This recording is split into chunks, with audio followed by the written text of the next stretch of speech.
Erokamano ahinya Cleo, to kendo atimo erokamano to arwako jowinjowa kata gi jonenowa man kuonde mopogore opogore.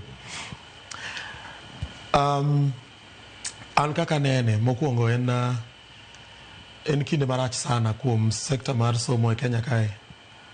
Ka wanyalo bedo ka waneno mana ka jok madok chien. Kar go okang' mondo wadhi mbele to wachalo mana jok madok chien.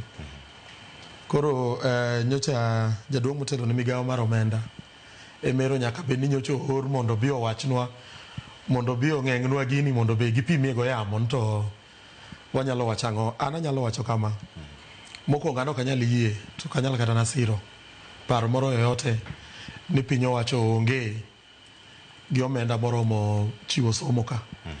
Ere gimomiyo awacho kamano? Mokwongo mana kaka ipenje no, kata jogi ka nene dwaro telo to nene gidwaro telo ka ging'eyo kaka ekonomi marwa chalo.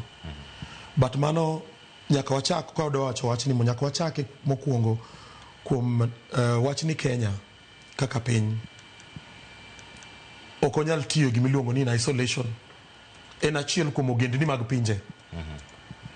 To kaka ogendni mag pinje nitie gik miluongo ni treaties kata singruoge mopogore opogore machuno ni sirkal ka sirkal e piny ga nyaka kaw weche mag somo motegno kabisa, to kendo bende en ting' margi mondo gine ni somo maber iyudo gi ng'ata ng'ata. King'iyo treaties mang'eny, wantie kod treaties kaka the Convention of the Rights of African Child, African Charter on the Rights of the Welfare of the Child, UN Convention of Rights and Persons with Disabilities. Gigi te king'iyo, alafu kibire Kenya kae wuon, tiyudo ka katiba marwa wegi ma wegi ne walos oketo oyango ni ratiro mar somo en gima ng'ato ka ng'ato nyaka mi. Koro ka wanyalo chopo kama sirkal nyalo wachonwa ni gionge omenda moromo loso weche mag somo kae, mochiwo somo mok chul, to mano ok wadok mana chien kaka oganda, lakini bende wacho ni koro watemo hepo gimonego bed ni watimo. Chal kaka odi koro in ikwer ni odi ji ok som, koro ing'eno koni gibed kata gi nyithindogo. Koro an to kaka aneno ni nyocha gipimo yamo, to gimomiyo nyocha neno ka gipimo yamo gi gima nyocha jatend migawo mochung' nomendo wachono en nikech ging'eyo ni gini en gima kata katiba bende osiro. To mar ariyo, nyocha waneno budget ma nyocha okele bunge. Kineno budget ni ineno ka tinde osebedo piny owacho masani, loch masani nitie ni, iyudo ka somo ni e gima ok gikawo motegno. Somo ni e gima sa asaya ma nitie pressure moro e budget kae matin to kanye ma nyaka lesi e wiye. Somo ni tiende no ok gimiyo somo pek. Jaduong' Mibadhi ka wacho kamano, to kineno budget ma nyocha wuon okele bunge, turango ka nitie gik moko ma gikete teko mang'eny.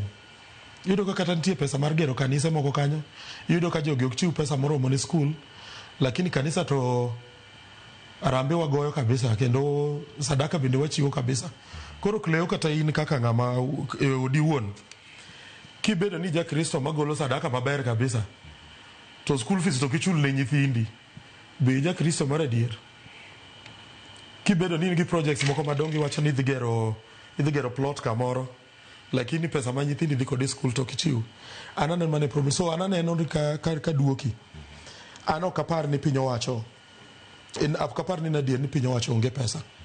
En gima nyocha giwacho kamano nikech en gima gidwaro mondo giketwa in that situation maduto seche te waneno ni pesa onge, mondo gijustify, nikech kata pesa mosebedo kichiwo nogono moko osebedo koromono, pesa no osebedo kikele e skul molewo.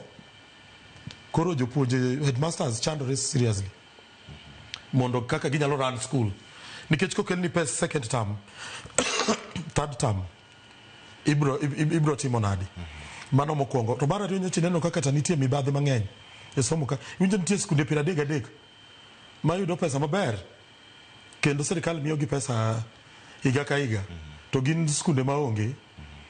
Koro neno ka nitie wach mar mibadhi nitie iye ka, to an gima neno kabisa an aneno ni loch masani nitie ni ok oketo oteko, ok giketo pachgi, ok gikawo matek weche mag somo. Koro kanye ma saduto idwaro ni mondo tumnadi mondo gole pesa, to mano en gowi maduong' zaidi mineno ka waketo kuomwa, nikech nyaka wayier gimoro achiel. Wadwa ni mondo wachiw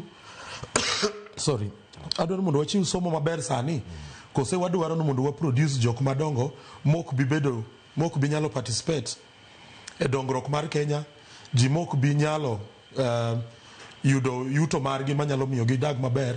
Tiende ni kok waketo teko sani e wach mar somo, to we are building a generation madhi bedo joma ka sirkal ok okonyo to ok nyal dak. Tiende ni gik makoro mistakes mwadwa timo sani gi gin mistakes gopi mwabro chulo for a very long time, nikech you'll have citizens ma ok nyal chung kar kendi to ma ok nyal konyo pinywani mondo odong mbele. Erokamana ahinya Samwel.